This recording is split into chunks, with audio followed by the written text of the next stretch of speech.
This is the last episode of my skiing Padjelantaleden series, with days 7 and 8, plus a half-day rest day at my final destination. I should probably say something dramatic here. For example, after more than 100 kilometers in the northern snow, I have the final 40 kilometers to go. In this episode, you will learn whether I survived the adventure or got lost in the snow. When I planned this trip at home, I was going to follow the summer trail, and my next stop after Lodijaka would be Gisuris. But looking at the map the evening before, I changed my plan.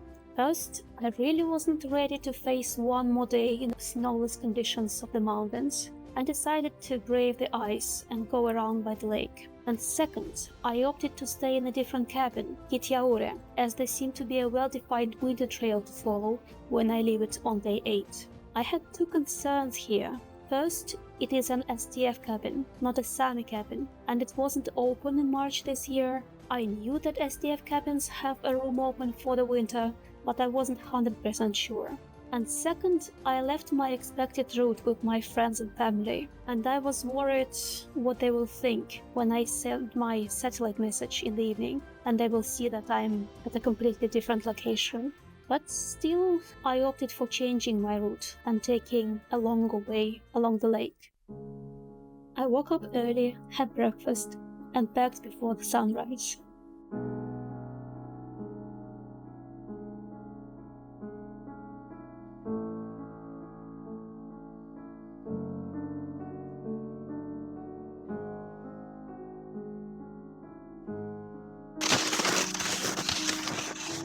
Penultimate day, hopefully. I have a very long route today. I've decided to stop at a different cabin that I was planning to at the beginning. Maybe I will explain it later in the evening. Also, I decided to go for the lake route, so I'm a bit nervous. But at the moment, as you see, it looks quite flat. I left really early, it's not yet sunrise, so you can see these beautiful colors. Beautiful winter morning colors. And wish me luck.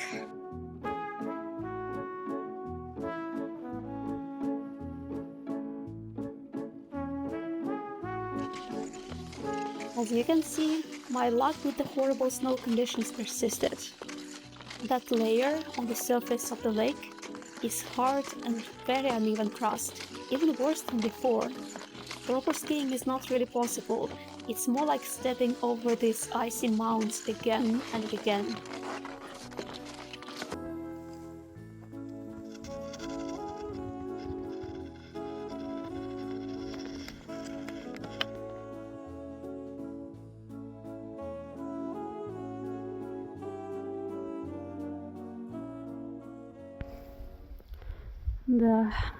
The river seems to be a bit open, so I should probably be a bit more careful about it.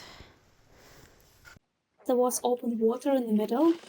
I had to ski close to the shore, making the route a bit longer.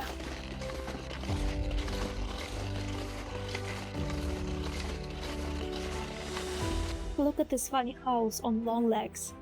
That's how locals keep their supplies away from the animals.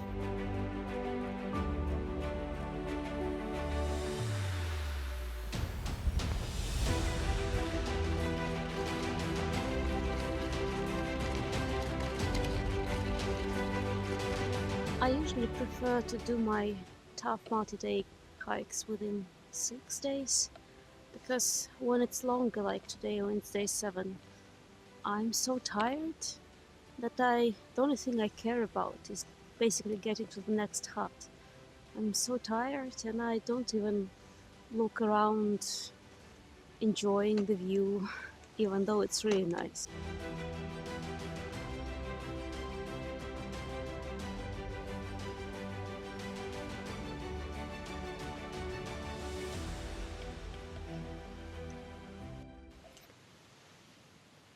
Today I'm staying in a tiny STF cabin, not the Sami cabin as I stayed during the last several days. I had a moment of panic there because the main building was locked, and I felt like, no, I'm locked outside. What do I do? There is no way I get to the other cabin before it gets dark. But then I actually looked around and found this small, tiny cabin. Phew. So before settling down for the night, I decided to go on a little investigating trip to see how I should be going tomorrow, because I got a bit confused, but it looks like I'll need to be following those trails, and then there is a trail on the lake. Okay, I was a bit scared that I wouldn't be able to go down from this mountain, or at least I don't know the best way to go down, but now I can see it.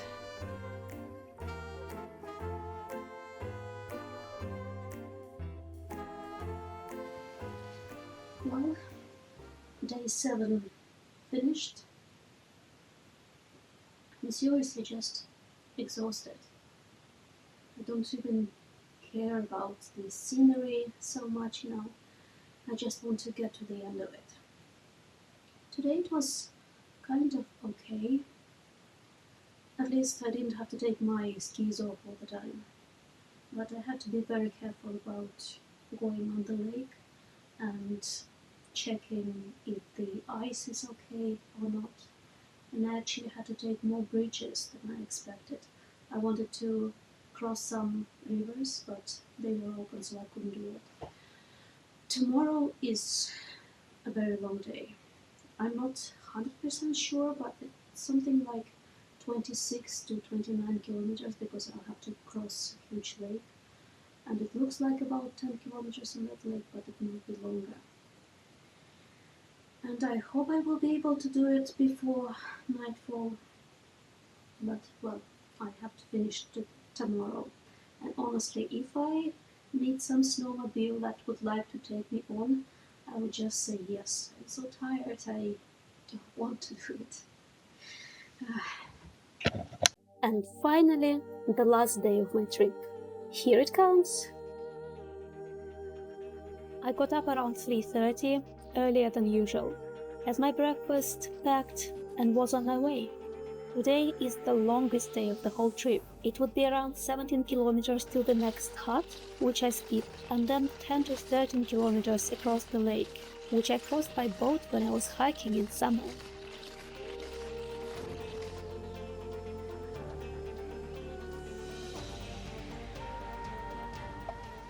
Last day. As I have such long distance to make, I woke up well before sunrise. And now I'm just going on and on. It's a beautiful morning. Even though I'm tired, I'm really enjoying this morning.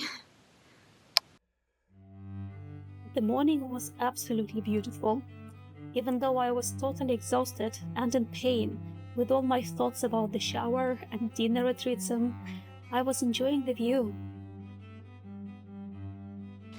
On my multi-day trips, I usually listen to audiobooks, which I download to have offline. But there are a couple of my favorite podcasts, which I keep on my phone for the final days of the trip, when I need some serious cheering up. For example, have you listened to Cabin Pressure? It's hilarious and always boosts my mood.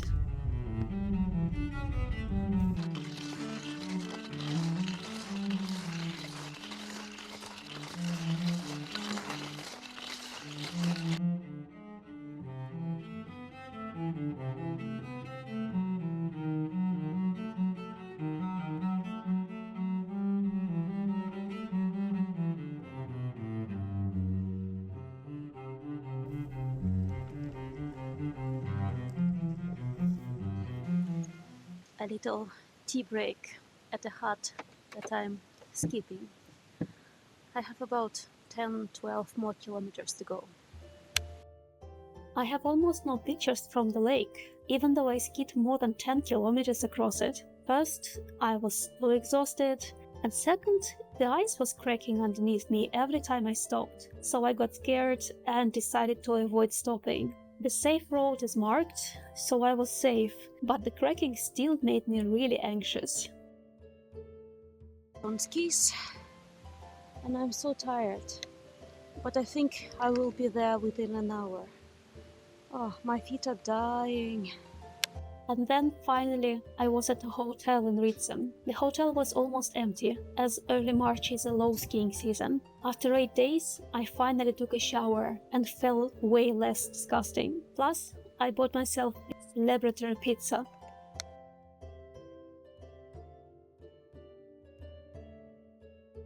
Next day, my feet were still in lots of pain.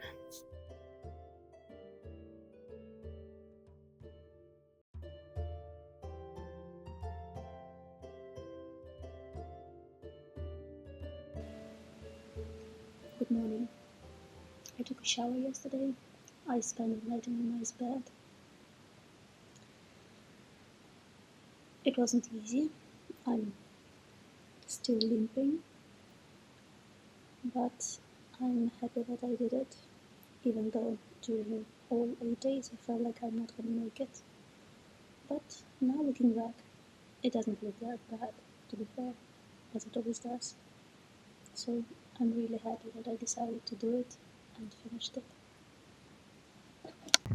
But you know, trips like this really make you appreciate all the comforts that we have during our daily life. For example, the most horrible part of experience like this is when you have to wake up in the morning and it's minus 15 degrees Celsius outside and you have to run 100 meters till the cold, outdoor toilet and no shower, boiling, no running water. When you then come back to civilization, you kind of really feel that we have a lot of things that we don't. My bus is leaving around 1 p.m. So I decided to take a small walk on the lake and to say goodbye to the winter. Because when I'm back in Uppsala, it's already getting kind of springy there. Well, that's the end of my trip, which was tough, but not as tough as I actually was afraid of, I think. At least that's how it looks like when I look back at it at the moment. Usually it's much easier when you look back. See you next time.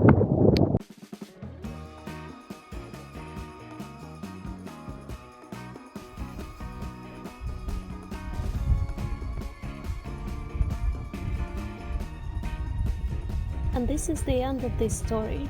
If you would like to hear the next one, probably about my hiking trips or maybe my trail running trips, then please hit this subscribe button and maybe give me a thumbs up. I hope to see you next time.